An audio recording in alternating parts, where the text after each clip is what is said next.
وقال أتعني الرسول الكريم أتعني الصديق ایک حدیث میں آیا اللہ کے نبی صلی اللہ علیہ وسلم نے فرمایا کہ کیا میں تمہیں نماز، روزہ، صدقہ سے بھی اچھی بڑی چیز نہ بتاؤں؟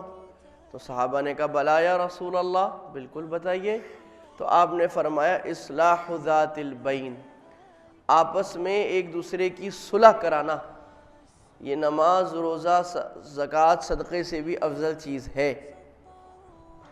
وفساد ذات البین الحالقہ، اور آپس کا جھگڑا یہ توڑ کاٹ دینے والا ہے۔ کس کو؟ دین کو کاٹ دینے والا ہے، محبت کو کاٹ دینے والا ہے، امن و سکون اور چین کو کاٹ دینے والا ہے۔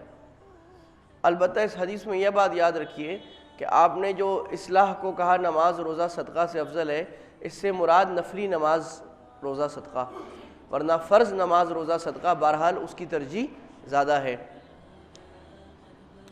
تو یہ جو آپ صلی اللہ علیہ وسلم نفلی نماز، روزہ، صدقہ سے زیادہ افضل اس بات کو فرما رہے ہیں کہ آپس کی اصلاح، یہ کیا بات ہے؟ اس کی اتنی تاثیر اور اتنی زیادہ فضیلت اللہ کے نبی صلی اللہ علیہ وسلم کیوں بیان فرما رہے ہیں؟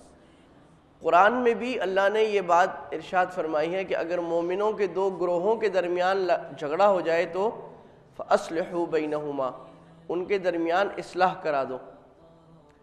تو اس کی وجہ یہ ہے کہ جب آپس میں توافق ہوتا ہے، گھرانوں میں محبت ہوتی ہے، تو 100 عیب بھی چھپ جایا کرتے ہیں، اور خیر ہی خیر اور بھلائی ہی بھلائی نکلا کرتی ہے۔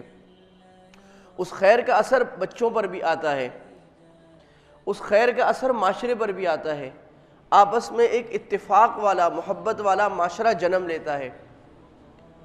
اور جب آپس میں اختلاف اور جھگڑا ہو جائے تو 100 خیریں اور 100 اچھائیاں بھی چھپ جاتی ہیں، عیب نکل نکل کر باہر آتے ہیں اور لوگوں کے سامنے عیب آتے ہیں، اور انسان کی جو سائیکی ہے اس میں یہ فطرت اللہ نے رکھی ہے کہ جب جھگڑے ہوتے ہیں تو انسان کی جو کام کرنے کی پرفارمنس ہے وہ بہت لیمیٹڈ ہو جاتی ہے۔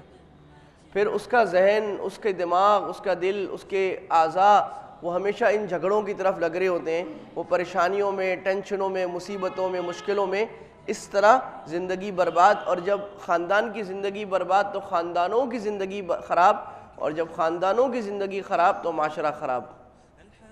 یہی وجہ ہے کہ اللہ کے نبی صلی اللہ علیہ وسلم آپس میں اصلاح اور صلح کی اتنی زیادہ اہمیت بیان فرما رہے ہیں، یہاں تک کہ آپ نے یہ بات ارشاد فرمائی کہ لیس الکذاب الذی ینمی خیرا ویصلح بین الناس، جو آدمی لوگوں کے درمیان صلح کرائے وہ جھوٹا بھی نہیں ہے۔ کیا معنی؟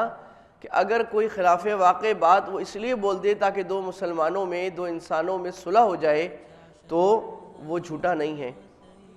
مثال کے طور پہ حامد صاحب مجھے کہہ رہے تھے کہ وہ خالد صاحب جو ہے نا بہت خراب آدمی ہے، وہ ایسے ایسے، میں ٹھیک ہے، میں جا کے خالد صاحب کو بولوں حامد صاحب یہ کہہ رہے تھے کہ آپ تو بہت اچھے آدمی ہیں، تو اس سے کیا ہوگا؟ ان کے دل میں اس کے لیے محبت ہو جائے گی۔ اور یہاں پر اگر میں خالد کو جا کر یہ صحیح بات بتاتا ہوں کہ حامد آپ کے بارے میں غلط کہہ رہا تھا، یہ گناہ ہے۔ یہاں سچ بولنا گناہ ہے اور جھوٹ بولنا ثواب ہے، غلط بیانی کرنا، کیونکہ دو مسلمانوں کے درمیان صلح ہو رہی ہے۔ اس کو کہتے ہیں تفقہ، دین کی سمجھ۔ اور اسی کے بارے میں اللہ کے نبی نے فرمایا تھا کہ جس کو اللہ تعالیٰ نے دین کی سمجھ عطا فرما دی تو بہت بڑی خیر عطا فرما دی۔ سمجھ آ گئی کہ کس وقت دین کا تقاضا کیا ہے۔ كلها في سفر وتخدعنا بهرجا